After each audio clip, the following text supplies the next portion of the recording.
बड़ी चील नीले आसमान में मुंडला रही थी। रानू चिड़िया अपने दोनों बच्चों गुड़िया और कुकू को अपने पंखों में छुपाए ऊपर आसमान की तरफ टिकटिकी लगाए देखे जा रही थी। रानू चिड़िया की मासूम बेटी गुड़िया अपना चेहरा ऊपर आसमान की तरफ करती है और धीमी आवाज में अपनी मम्मा से पूछती है, क्या ये चील हमें खा जाएगी? नहीं मेरे बच्चों, आपके पापा आपको कुछ नहीं होने देंगे। वो आने ही वाले होंगे। आपके पापा को देखकर चील यहाँ से भाग जाएगी। तोते, मेरे घोंसले के ऊपर चील मुंडला रही है। मुझे जल्दी से घर जाना होगा। मानो छुप कर जाना, ऐसा ना हो कि वो चील रास्ते में तुम्हें ही पकड़ ले। मुझे मेरे बच्चों की चिंता हो रही है। पापा चिड़िया जल्दी से उड़ते हैं और अपने घोंसले की तरफ जाते हैं। चील तेजी से रानू चिड़िया के घोंसले की तरफ बढ़ती है। कब तक छुपा कर रखोगी अपने बच्चों को? मैंने देख लिया है, तुम्हारे पंखों में 2 बच्चे हैं। पीछे से पापा चिड़िया बोलते हैं, अभी बच्चों का पापा जिंदा है। मेरे होते हुए तुम मेरे बच्चों को हाथ तो लगाओ। मैं तुम्हारे क्या तुम मुझसे मुकाबला कर सकते हो? अगर इतनी हिम्मत है तो आओ, मैं लड़ने के लिए तैयार हूँ। ऐसे कहते हुए बड़ी चील पापा चिड़िया पर हमला कर देती है। पापा चिड़िया खुद को बचाने के लिए दूसरी तरफ हटते हैं। दोनों में लड़ाई शुरू हो जाती है। चील के पंजे बड़े थे, वो अपने तेज और नोकीले पंजों से पापा चिड़िया को घायल कर देती है, लेकिन चील खुद भी थक चुकी थी।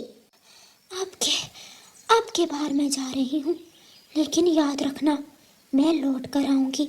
मैं ज़रूर आऊँगी। ऐसे कहते हुए बड़ी चील वहाँ से भाग जाती है।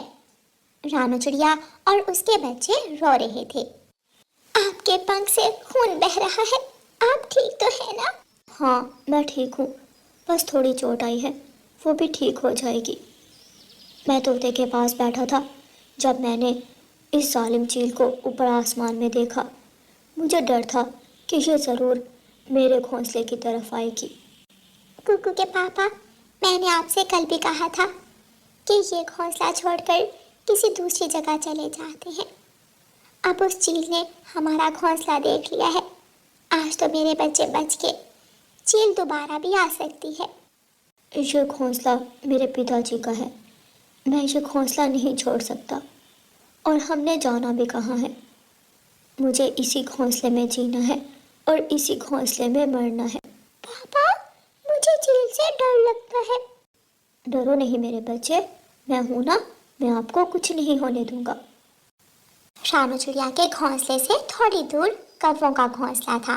दोपहर के बाद पापा चिड़िया कालू कौवे के पास जाता है और कालू कौवे को सारी बात बताता है। यार कौवे, अगर मैं थोड़ा भी लेट हो जाता तो वो चील मेरे बच्चों को उठा कर ले जाती। क्या करें, मैं बहुत परेशान हूँ। मेरी मदद करो, कोई ऐसा तरीका बताओ जिससे हम उस चील का मुकाबला कर सकें। मानो मेरे दादाजी कहा करते थे कि जब सामने वाला ताकतवर हो तो ज्ञान से काम लेते हैं। हमें भी ज्ञान से काम लेना होगा। अपनी बुद्धि से हम उस चील का मुकाबला कर सकते हैं। तुम कल सुबह मेरे पास आ जाना। सारी रात मम्मा चिड़िया और पापा चिड़िया अपने बच्चों को लिए डरे हुए बैठे रहते हैं। दोनों बच्चे सोए हुए थे, लेकिन मम्मा पापा रात को भी चील से डर रहे थे। कालू कौवे ने क्या कहा था? उसने कल बुलाया है। मुझे विश्वास है कौवे बहुत तेज होते हैं। वो कोई ना कोई उपाय जरूर सोच लेगा जिससे हम चील से अपनी जान बचा सकें।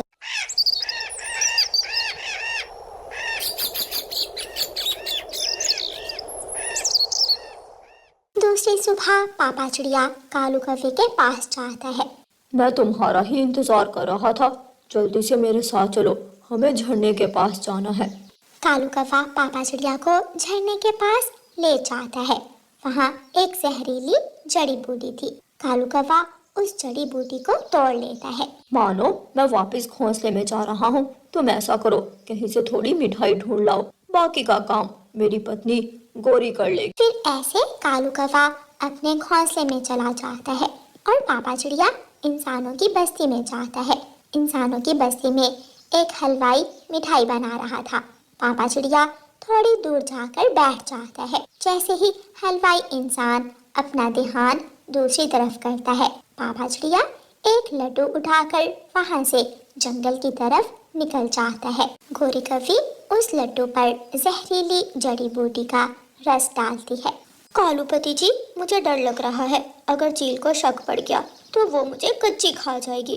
गोरी, आज चिड़िया को उस चील से खतरा है। हमारे घोंसले में भी अंडे हैं, कल हमारे अंडों से भी बच्चे निकलेंगे। तो क्या वो चील कल हमारे बच्चों को छोड़ देगी? हाँ कालू, बात तो ठीक है। उस चील को ठिकाने लगाना ही होगा।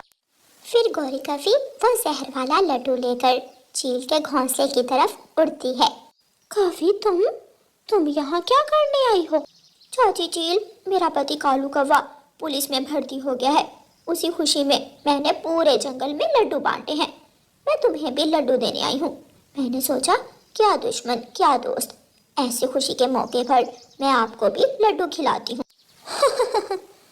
अच्छा, तो तुम चील से दोस्ती करना चाहती हो ताकि तुम्हें मुझसे कोई नुकसान ना पहुँचे।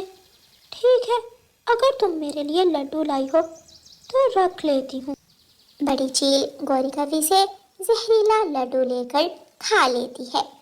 थोड़ी ही देर बाद चील का सर चकराने लगता है और वो घूमती हुई धड़म से पेड़ से नीचे गिरती है और वहीं मर जाती है। गौरी कवि ने बहुत बहादुरी से जालिम चील को ठिकाने लगाया था और अपने जंगल में रहने वाले अपने दोस्तों को जालिम चील से बचा लिया था। प्यारे दोस्तों, कभी कभी हमें ताकत से ज़्यादा ज्ञान से काम लेना पड़ता है, इसलिए हमेशा बुद्धि से काम ले और किसी भी मुश्किल से निकलने का उपाय सोचें। और प्यारे दोस्तों, इस कहानी को लाइक, अपने दोस्तों के साथ शेयर और चैनल को सब्सक्राइब करना बिल्कुल मत भूलना। आपका